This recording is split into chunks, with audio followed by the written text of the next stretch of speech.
Live from WRAL News Headquarters in Raleigh, your number one source for local news. WRAL News, coverage you can count on. We have new court documents and police radio traffic related to a crash that killed a UNC student a month ago today. The new information that gives us a better idea of what happened that night. And I'm tracking the next system back to the west. It'll roll in here just in time for the weekend. I'll show you when we're most likely to see rain. And if you're a U.S. citizen living in or traveling in Russia, leave right now. That's a message from the U.S. State Department. The latest incident ramping up tension between the U.S. and Russia. Right now at noon, we have new information about the Chapel Hill crash that killed a UNC student and resulted in charges against 3 UNC football players and many others. Hello, everyone. I'm Renee Chu. And I'm Jeff Hogan. Thanks for joining us. The crash happened a month ago today. Also today, new court documents and police radio traffic that is helping to lay out what happened that night.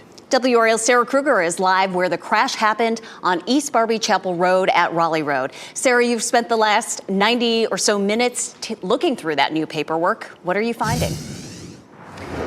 Renee, I have. This is just such a sad case, and as the details come out, it just gets more and more tragic. As you mentioned, that crash was right behind me here exactly 1 month ago, and bit by bit, day by day, as these court documents come out, we are learning more about what led up to it. Newly released warrant reveals one of the 3 UNC football players charged, Zachary Rice, was traveling 15 yards behind a vehicle that was traveling 124 miles per hour in a 45 mile per hour zone. Possibly supporting what WRAL has reported, that we learned street racing may have been a factor in the deadly crash. We know the leading car is the one driven by 20-year-old UNC student Flamija Brewer. That's the car that got in a single vehicle crash, killing passenger and fellow UNC student Molly Rotunda. Radio traffic released by police today indicates officers got an automated 911 call from one of the iPhones in the car. Stansel Drive, just off of Barbie Chapel Road. Stansel, just off of Barbie Chapel. Motor vehicle collision with injury. That came in as an automated message from a cell phone. Durham got a call as well. There's a vehicle that's overturned, one person that's unconscious. WRAL has reported that 10 people, at least 6 of them UNC students, and at least 1 an NC Central student, are facing charges related to the investigation. That investigation ultimately involved alcohol law enforcement, too, as they pieced together the underage drinking they say was occurring in the hours before at Still Life Bar on Franklin Street. WRAL has learned the 2 Still Life employees charged with serving alcohol to minors are UNC students themselves. And the defendants charged in this have court dates spread out over the coming weeks and months. Now, one question I have asked, but I have not been able to get an answer to, is the blood alcohol level for those 2 underage drivers. That's something that may come out down the line as we keep getting these court documents back day by day. Renee and Jeff. Sarah Kruger live in Chapel Hill. Sarah, thanks. And happening right now in the WRAL Life Center, we are following some breaking news out of Hoke County this afternoon. The school district there says one of their school resource officers were hurt after being hit by a vehicle. They sent out a note saying our thoughts and prayers are with our own officer today. They were struck by a vehicle while directing traffic at Sandy Grove Elementary. We thank all who stopped to assist the officer in time of need and greatly appreciate our community. They are expected to be okay. Again, this happened at Sandy Grove Elementary School. They also say this is just a reminder to slow down in school zones. American citizens living in or traveling to Russia should leave immediately. That's the warning from the U.S. State Department. It comes as U.S. officials learned Russia has detained a ballerina with dual Russian-American citizenship on suspicion of treason. Alex Hogan explains the efforts to bring Ksenia Karolina back to the U.S. safely. We're learning more about the American being held in Russia on spy charges. She's been identified as 33-year-old Ksenia Karolina, a dual Russian-American citizen living in Los Angeles. She works at a spa in Beverly Hills. She's also a ballerina. But on a recent trip to her hometown of Yekaterinburg, she was arrested and accused of raising money for the Ukrainian military, reportedly about $50. The State Department says American diplomats are trying to gain access to her, but it won't be easy. Russia does not recognize dual citizenship, considers them to be Russian citizens first and foremost, and so oftentimes we have a difficult time getting consular assistance. Making things even more difficult, relations with Russia are near an all-time low. More American sanctions are coming in response to the death of opposition leader Alexei Navalny in a Russian prison, prompting fears that Karolina could be used as a political pawn. At this point, the relations are so low that I don't expect any improvements. How do you negotiate with a person whom you actually designated as a killer? The State Department is now recommending U.S. citizens not travel to Russia because of, quote, the singling out of U.S. citizens for detention. Meanwhile, her friends and family are working hard to shine a light on the situation, hoping that the publicity will keep her safe until they can get her home. I know that we need to create some noise. We need to get some attention to this cause, and we need to get her out of the jail. That was Alex Hogan reporting, and if convicted under Russia criminal code, Ksenia Karolina could face 12 to 20 years in prison. Federal prosecutors say the informant who allegedly fed the FBI false info about Hunter Biden said he got the info from Russian intelligence. Former FBI informant faces 2 counts in connection with lies he allegedly told his handler, Alexander Smirnov, made his first court appearance in Las Vegas yesterday. Smirnov's claims were a key part of the Republican impeachment inquiry into President Joe Biden. Our next weather maker will bring rain for parts of Friday. Elizabeth Gardner is in the WRAL Severe Weather Center with a look at how wet it will be to kick off our weekend. Elizabeth. Let's take a look at the big picture. High pressure keeps things nice and dry for today and tomorrow, but this system developing back to our west will arrive Thursday night into the first half of the day on Friday. We could use some rain, actually. We're behind for the month, but this doesn't look like it's going to be a big rainmaker for us. Let's take a look. Kicking things off tomorrow at about 4 o'clock. Tomorrow's going to be a really nice day, but during the late afternoon and evening, we'll begin to see the skies clouding up. There'll be a little bit of rain potential on Thursday evening. You can see at 9 o'clock some showers in our eastern counties and at 10 o'clock in our northern counties. It probably isn't going to be much on Thursday night. We'll have a better chance on Friday morning. We'll pause it here at 4 a.m., which is when we start to see some of the isolated showers moving through. It does look like we could see some more widespread rain around 6 o'clock on Friday morning, but it looks like it's pulling out by 8 or 9 o'clock. And once we get to the middle of the morning, it's out of here and will begin to clear. This does mean it's going to be a messy morning commute for us on Friday morning. Sometimes it doesn't take a whole lot of rain to make things feel more uncomfortable. Ahead of the front, it's going to be nice and warm on Thursday and parts of Friday, but behind it, it turns cooler. I'll show you what the temperatures will look like for the weekend and our chance of showers on Saturday night coming up. The person who fired shots at a vehicle causing it to crash is on the run. Authorities shut down Mitchell Mill Road in Wake County for hours. WRAL's Laura Levine reports on what we're learning about the investigation and the 2 people hurt in the crash.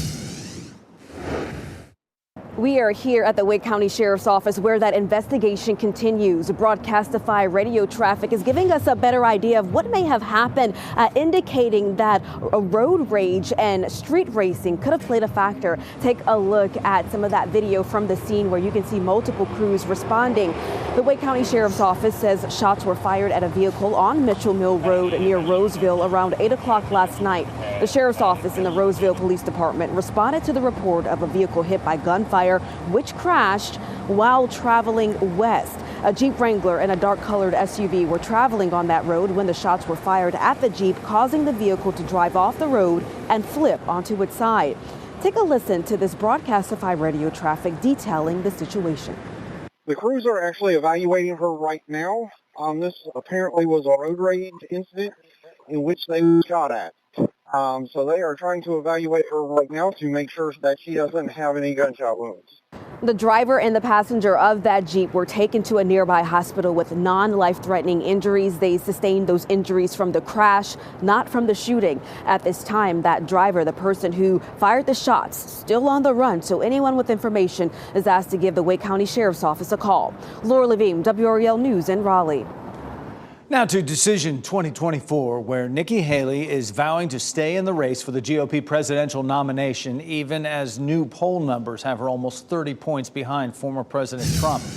The next Republican contest is the South Carolina primary on Saturday. Haley says she plans to keep campaigning through Super Tuesday. Meanwhile, former President Trump took some swipes at Haley, saying you're not supposed to lose your own state, and Haley is losing hers really big. When asked whether he would prefer to face Trump or Haley, President Biden said he didn't care. The Biden administration is considering action it hopes will reduce the number of migrants crossing the border. The actions under review would make it harder for migrants to qualify for asylum at the U.S.-Mexico border. It would also make the deportation process quicker for migrants who don't meet specific criteria. It's unclear if the policies would be proposed through executive order or new federal regulation. Immigration attorneys are urging anyone who plans to apply for citizenship to submit their application before the costs rise April 1st. That's the date when they're expected to go up. The naturalization form costs $640 for the paper application, $720 with the fingerprint fee. The cost of both jumps to $760 on April 1st. The cost of a green card, the first step to citizenship, will jump as well. More than 9 million permanent residents in the United States are eligible to apply for U.S. citizenship. A conference is underway for visually impaired students in Raleigh. Lenovo is hosting 18 students from the Governor Moorhead School of the Blind. Today, students are learning new ways to use technology to help them navigate the world and workforce. Part of the partnership is talking to students about the technologies they want to use on the day-to-day, what features would be most beneficial to them, and many times we share with them our products and get feedback. The event's keynote speaker, Lex Gillette, is a Raleigh native. He's a 5-time Paralympic medalist and an 18-time national champion. Gillette spoke to students about his experience as a visually impaired person and ways to overcome challenges in life to thrive. Next at noon, another issue on a Boeing jet. What caused this United Airlines plane to unexpectedly cut its cross-country trip short and land without further incident? Also, the families of Gabby Petito and Brian Laundrie are together at a mediation conference. The claims in a new lawsuit regarding Petito's death. Plus, new numbers are out for respiratory illnesses in our state, and at 12:30, the trend experts are finding. Keep watching WRAL News over the air Channel 34 and Spectrum Channel 1257.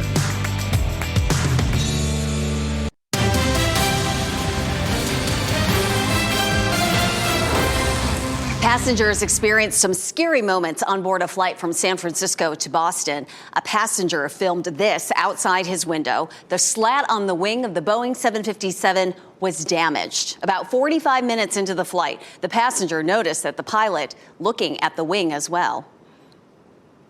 He goes behind me, and I was kind of sleepy, so I wasn't paying much attention at that point. But then he goes back to the cockpit, and he comes on the PA. It says, "We've discovered we have some damage on one of the front flaps, and we're going to divert to Denver and put you all in a different plane." Boeing has been under scrutiny since a door panel on a different kind of plane, a 737 MAX 9, blew off during Alaska Airlines flight in January. The FBI and FAA are investigating after an airline passenger tried to open an emergency door during the flight. This happened yesterday on an American Airlines flight from Albuquerque to Chicago. Passengers wrestled the man down while crew members duct taped the man's legs together. The pilot turned the plane around and safely landed in Albuquerque, where the man was taken into police custody. Attorneys for Hunter Biden are trying to get the tax charges against him in California dismissed. Defense attorneys argue that the special counsel was unlawfully appointed. Prosecution is selective and vindictive, and that Hunter Biden's rights were violated by IRS whistleblowers. The arguments are similar to the ones made in the gun case against Hunter Biden in Delaware. Hunter Biden has pleaded not guilty to 9 counts over an alleged scheme to avoid paying taxes from 2016 to 2019. An investigation is underway at a high school in Massachusetts where white students are accused of holding an online slave auction to bid on their black classmates. Students are also accused of making derogatory racial remarks against a female black student. The local chapter of the NAACP called for the school district to investigate those allegations. The superintendent says the district concluded its investigation but can't comment on disciplinary actions. The families of Gabby Petito and Brian Laundrie are expected to attend a mediation conference today. Petito's parents filed a lawsuit claiming the Laundries knew their son killed his fiancée but withheld that information. Petito's family reported the 22-year-old missing in September of 2021 after Brian Laundrie returned to his parents' Florida home. He died by suicide, leaving letters claiming responsibility for Petito's death.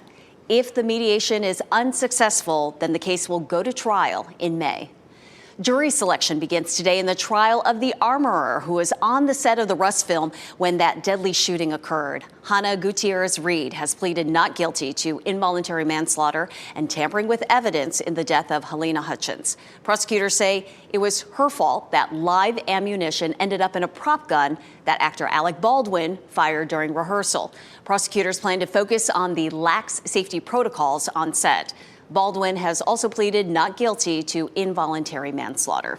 11-year-old Ava Simmons, known as the STEM Princess, is in the national spotlight today. She turned her love for science, technology, engineering, and math into a toy line now available in stores. WRAL's Ken Smith is here with her story of determination and inspiration. Ken? Oh, Jeff, we should all be proud of this little girl. She appeared on the Drew Barrymore show that aired just before our new newscast on our sister station, Fox 50. Ava and her sister, China Jeter, created their own brand of merchandise called Team Genius Squad. The goal is to promote STEM awareness and get more young people to pursue their goals. The STEM-inspired accessories and toys include coloring books, DIY slime, science experiment kits, one of which she demonstrated on the show. Here's what Ava said when Drew asked her about starting the Team Genius Squad brand. When I was 7 years old, I was being bullied and teased in school because I couldn't read like everyone else. And I felt really bad about it. So I started getting in trouble to stop reading in front of the other kids. So I told my mom, and she took me to go and get tested and found out I had dyslexia. So I started the squad to help me and encourage others. About that, Ava is such a shining example for so many people, young and old. There you see her with her mother and grandmother. She even conducted an acid-based experiment on the show.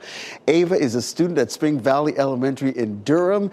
You can catch the Drew Barrymore show weekday mornings at 11 and the rebroadcast again at 3 a.m. on Fox 50. Jeff, I spoke to her mother, Tita, before the show. She said she cried during the taping of the show, and she cried watching the show just a little while ago. I don't blame her. Yeah. The pride just showing through there. DIY slime, one of the most fun things to do. Unbelievable. Oh, kids love slime for sure. What a proud moment for all of us, really. Yeah, it what certainly an is. inspiration Ava is, and so great to see her featured in the national spotlight. I'm inspired. Thanks, Ken. I'm inspired by looking at what's behind Elizabeth Gardner right now because she did this to me this morning. I don't know. She's trying to get me to leave in the middle of the show, I guess. Sunshine everywhere. Just teasing you here, Jeff. No, honestly, this picture, this live view here of Pinehurst Resort and Country Club is where we're seeing just lots of people hanging around enjoying the sunshine. It's a little on the cool side. Temperatures are climbing into the 50s. It's going to be a nice afternoon with 60s. Tomorrow, even warmer. So I imagine that's going to be an even busier spot later on. You know, as we're coming out of the winter and getting a little taste of these spring temperatures, you know, everybody wants to flock outside. So it's great to see. And what a beautiful day. Lots of sunshine. It's 50 degrees currently in the Triangle. Our dew point's 28. That just means it's nice and dry. And we'll add another at least 8 degrees to our temperature later on this afternoon. 45 is our current temperature in Roxborough. It's 49 in South Hill, 47 in Rocky Mount. So it's still a little bit cool in spots. 52 in Fayetteville and 51 in Clinton. Around town, we'll see a high of 58 in Raleigh and in Durham, 61 degrees in Fayetteville. Plenty of sunshine. Now, it's been a little on the cool side. Our wind has been coming out of the north and northeast, but in the next 24 hours, it switches as a front approaches us. And by tomorrow, our wind will be coming out of the south. That's going to bring in more warmth. Notice how the arrows there turn to red to signify turning from cold to turning warmer. And so temperatures will climb about 8 degrees or so tomorrow compared to today. Here's a look at satellite and radar. We're all quiet right now. high pressure that's down to our south, keeping things nice and dry for us and pleasant. 57 is our normal high for this time of year. 58 is what we'll see today. And then we're in the mid 60s for Thursday and Friday. Thursday looks like a really nice day to be outside with those mild temperatures. Friday, we're going to start the day with some rain, and then we'll end up with some clearing in the afternoon, but temperatures will probably fall through the afternoon. We're into the 50s again Saturday and Sunday. We may see an isolated shower on Saturday night, but it looks like the bulk of the weekend will be dry. It is going to be wet to start things out, though, on Friday. Take a look at our tree pollen. It continues to creep up a little bit. We've had a number of days with tree pollen in the medium zone. We're seeing that again today. Elm trees, juniper trees are mostly what we're seeing right now. It looks like tomorrow the forecast is for high for tree pollen, which is an early start this year. I think we had a pretty early start next year. Eventually, I guess it won't really be an early start. It'll just be normal as we warm up our planet and we start to see these warmer temperatures earlier in the year. Our pollen forecast will, or our pollen will begin to pop out a little bit earlier. We take a look at our temperature outlook, and we're looking at the potential for above normal temperatures for the end of the month and into the first week of March. It looks like that will start early next week. Take a look at these temperatures. On the cool side today at 58, but then mid 60s Thursday and Friday, a little cooler over the weekend, but we're pushing 70 on Monday and Tuesday. It looks like we'll see warm temperatures all next week. And then as we take a look at the first week of March, it looks like that may continue. That's great news for people who love spring, but for allergy sufferers, it may not be so great. Typically, a little bit of rain will help to clear things out. It looks like we'll see some of that on Friday and then possibly again on Saturday evening. We'll walk you through the timeline again in just a few minutes. Quite a little heat wave there. All right, Elizabeth, thanks. The Durham Police Department is asking City Council to reconsider the Shot Spotter program. Why the council ended the program after 1 year and why police are pushing to bring it back. That story at 5:30. Then at 6, there's a push to privatize the DMV. What that proposal could mean for cutting down on lines and wait times, and why it could take more than a year for anything to change.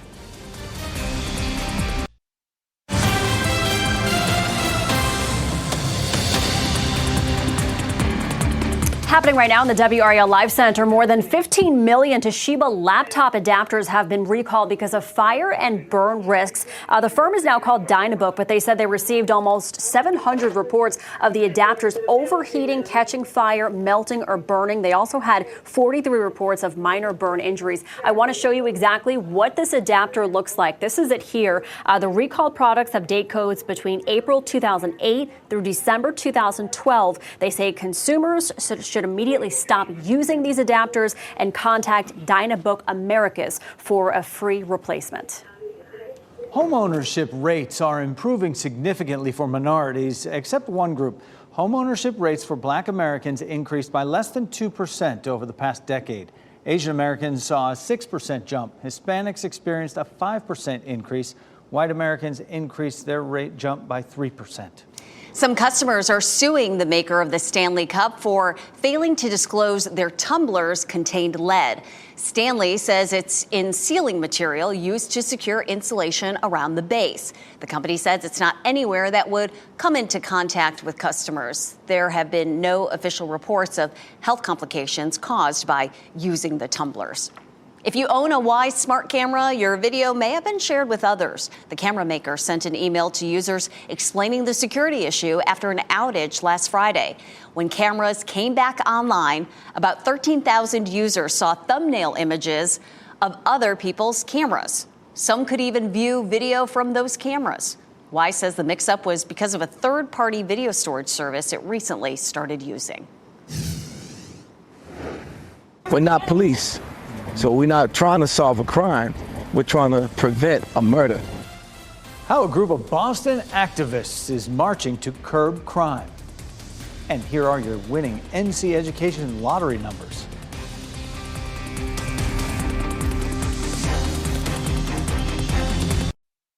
Shot in 4K ultra high definition. Your number one source for local news. WRAL News. Coverage you can count on.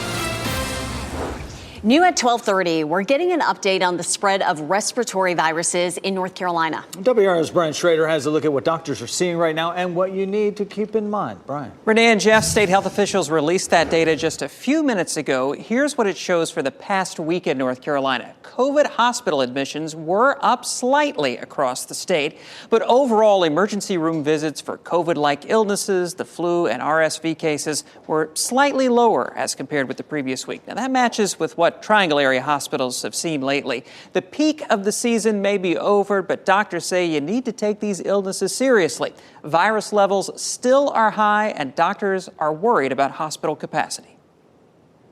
When you have a lot of patients coming in with acute distress from respiratory viruses, a lot of those patients require hospitalization, and when that happens, those beds fill up and everything kind of backs up from there. The flu has killed at least 246 people in North Carolina this season, including at least 10 children. Our season runs until May, so it is not too late to get a flu shot. And the best advice to slow the spread of these diseases, if you're not feeling well, stay at home. And that includes your children. They need to be fever-free for 24 hours before you send them back to school. Jeff. Important information there, Brian. Thank you. An elementary school in South Florida is dealing with its 6th case of measles. The first case was reported less than a week ago. School officials are waiting for guidance from the Florida Health Department. Workers performed a deep cleaning of the building over the weekend and changed all the school's air filters. Florida allows parents to use a religious exemption to opt their children out of traditional childhood vaccinations. Educators at high-need schools in Wake County will be eligible for more bonuses. The school board approved a new program called Project Leaders. It could mean thousands more dollars for teachers, assistant principals, and principals.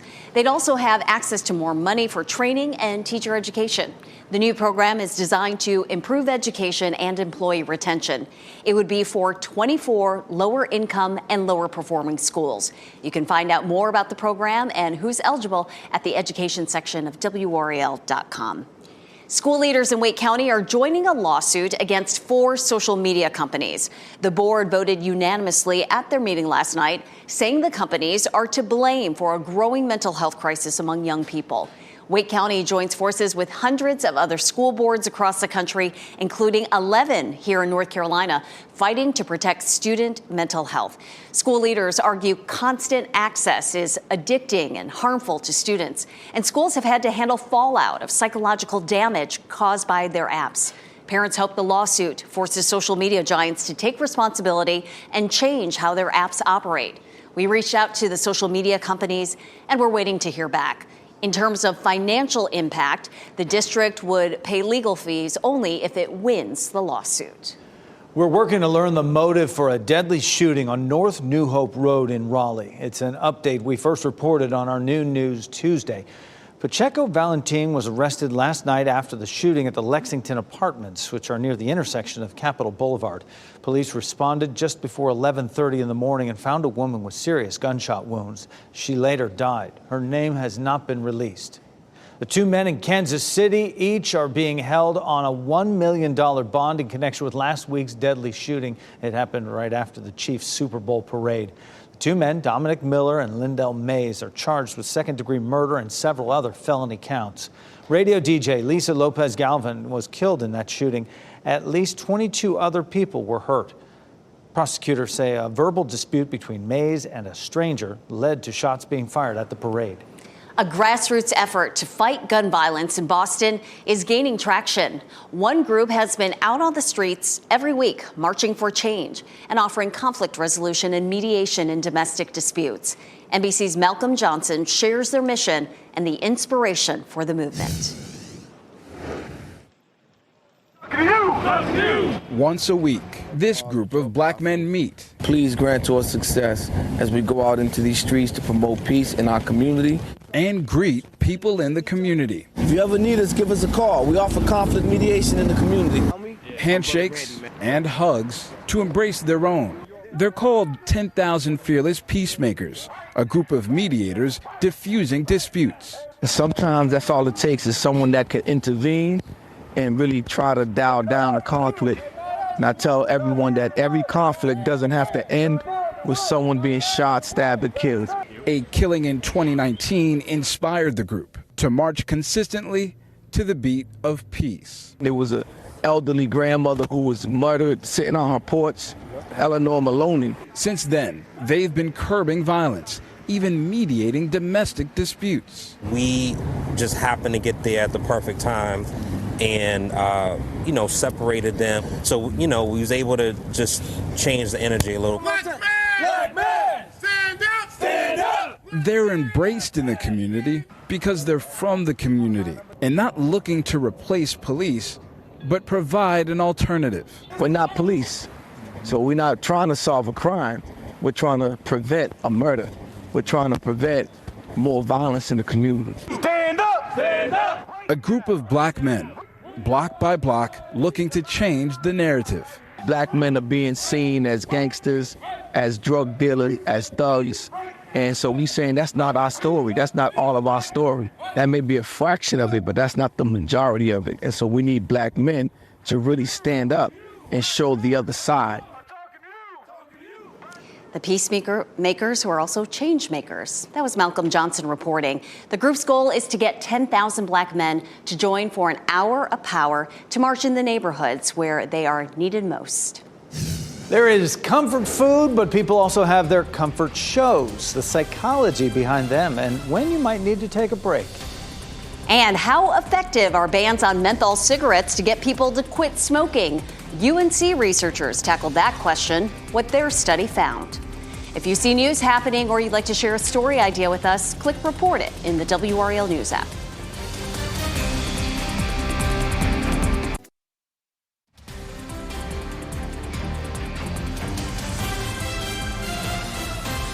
You're looking live at a noontime gathering right there in the field. This is the Tobacco campus right there, live in Durham. Good afternoon, Bull City. As you watch WRAL News, available on YouTube TV and the WRAL app on your TV or streaming device. They're soaking up the sunshine. New research shows menthol cigarette bans may actually work when it comes to getting people to quit smoking. Researchers at UNC examined the effects of the bans in more than 170 U.S. cities and several countries. It showed about a quarter of menthol smokers quit within a year or two when the substance is banned from cigarettes. The research also found for those who did not quit after bans were put into place, about half switched to non-menthol cigarettes. A new study by the American Lung Association reveals that electric vehicles could help millions of American children breathe easier. Pollution is dangerous for children because their bodies are still developing and their lungs are small. The report estimates that by the year 2050, switching to EVs could result in millions of fewer pediatric asthma attacks, millions fewer cases of pediatric upper and lower respiratory symptoms, and nearly 150,000 fewer pediatric acute bronchitis cases. If you have a favorite TV show that you tend to watch over and over again, a lot of folks do, and there are several reasons for that. One psychologist says someone with anxiety may like rewatching the same show because they already know what's going to happen in the end. Others feel nostalgic or happy, and the important thing is to make sure the show is used as a positive distraction. Often with comfort shows, they're people that we can resonate with. They're stories that we can resonate with, or they're stories we wish we could resonate with. They kind of give us a break from the normal things that are going on in life right now. Comfort shows come in all different genres, including true crime documentaries. Experts advise people to be mindful of what you watch to ensure that you don't become paranoid or hypervigilant. Bugs could hold the secret to making our homes more sustainable. The buildings of the future that could be modeled after termite mounds. The National Oceanic and Atmospheric Administration, NOAA, recently listed 2023 as the hottest year ever recorded. Marianne Rafferty explains how bugs could provide solutions to helping us combat the worsening climate crisis. With soaring temperatures and erratic weather patterns making life on Earth challenging, Swiss scientists are hoping termites can help us combat the changing climate. They work with materials that are entirely sourced from their environment. Studying the materials and methods the creepy crawlies use to construct their homes to unlock how we can make our buildings more energy efficient.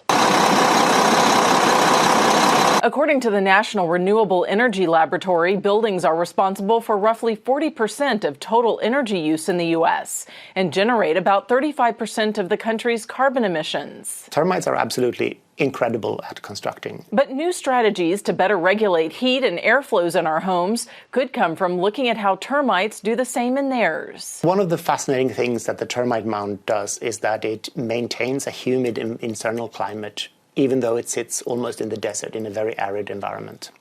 And it does this while still exchanging oxygen with its surroundings and environment. What we hope to do is use the geometries and the mechanisms found in the mound skin to control the way that a building adapts to its environment. Termites also create a material from wood and fungus that they can build with. Scientists are trying to generate similar compounds to 3D print more carbon-friendly and sustainable structures.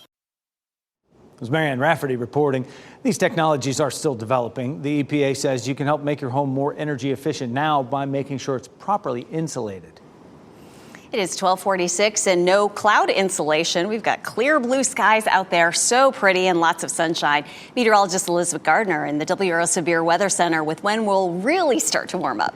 By tomorrow, we're going to see that wind shift. We talked about that about half an hour ago. When our winds start to come out of the south, it's going to bump up our temperatures into the mid-60s. We'll see a good bit of sunshine tomorrow. It looks lovely. Friday will still be warm, but we're also looking at some rain to begin the day with. And we're going to walk through that again right now. We can take a look at Goldsboro. It is beautiful there. Lots of sunshine in Apex and Chapel Hill, courtesy of Top of the Hill Restaurant, and of course, right in front of our newsroom there on Hay Street. It's a little breezy in our southern counties, so we're seeing winds out of the northeast right now, steady at about 10 to 15 in Fayetteville and Clinton, and gusting at about 15 to 20 there. Elsewhere, we're not seeing as breezy conditions, but tomorrow, as we see that front getting closer to us, we're going to see some breezier conditions. Expect winds at about gusting to about 20 to 25 tomorrow afternoon.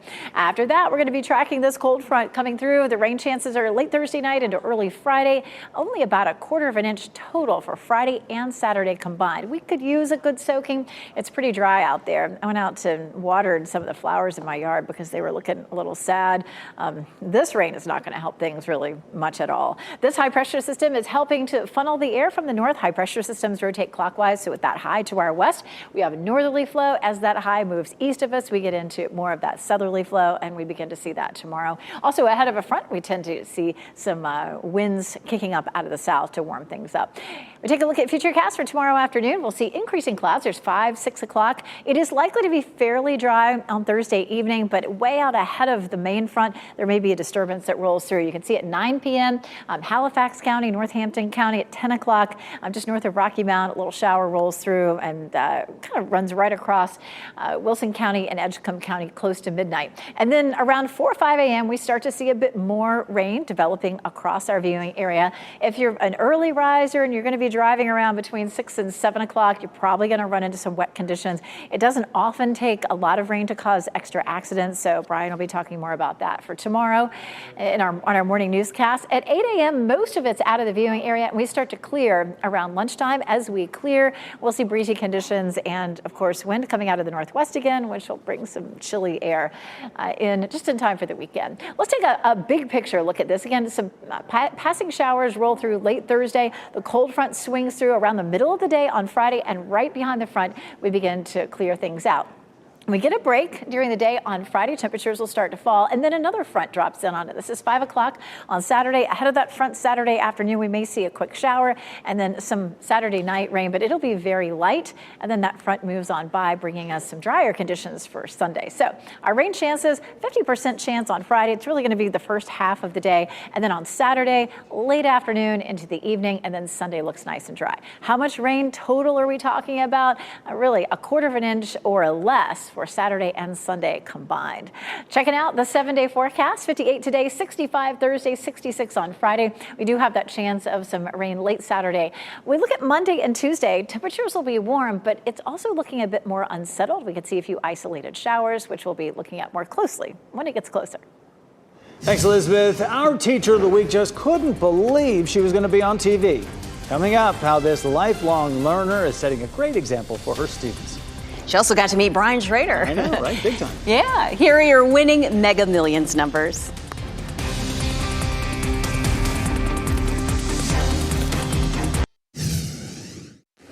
We wrap things up with a look at a few of the headlines we're following for you today. We now know more about the involvement of a UNC football player, one of 3 players facing charges in a deadly crash in Chapel Hill. It involved several students from local universities. Court documents show Zachary Rice was closely following another car going 124 miles per hour. That is the car that crashed, killing UNC student Molly Rotunda. 10 people are now charged in this case. 7 of them are local university students. The search is on for the person who fired shots into a vehicle, causing it to flip onto its side. The Wake County Sheriff's Office says it happened on Mitchell Mill Road near Rollsville around 8 last night.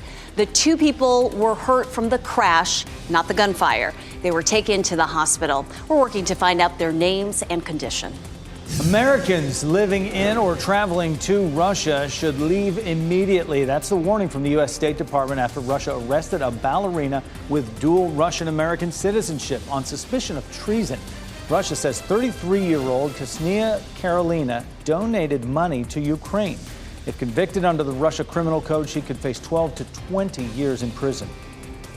We're heading to Wilson to honor our WRAL Teacher of the Week. Brian Schrader introduces us to an English teacher who couldn't believe she's going to be on TV.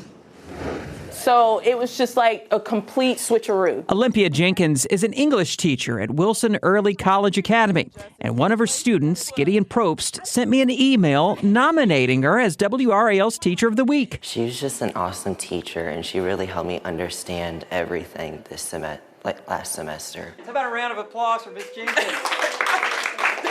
So we surprised Ms. Jenkins in the middle of class. Jenkins always knew she wanted to be a teacher.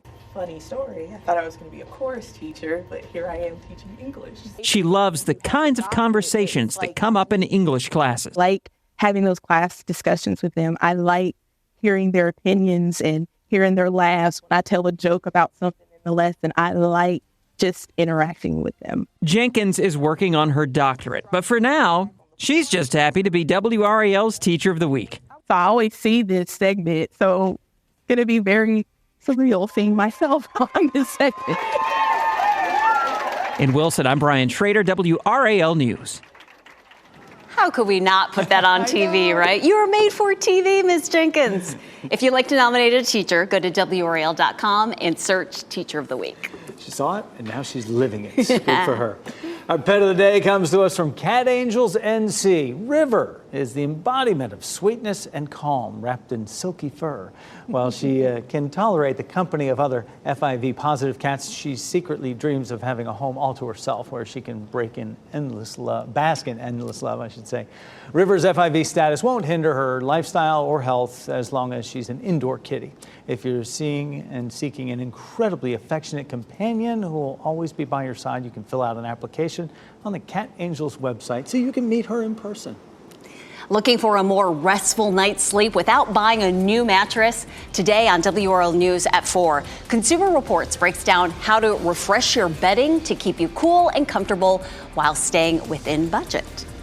NBC News Daily is next on WRAL. Your next local news update in 30 minutes. You can always get breaking news updates anytime with our WRAL News app. Have a great Wednesday out there.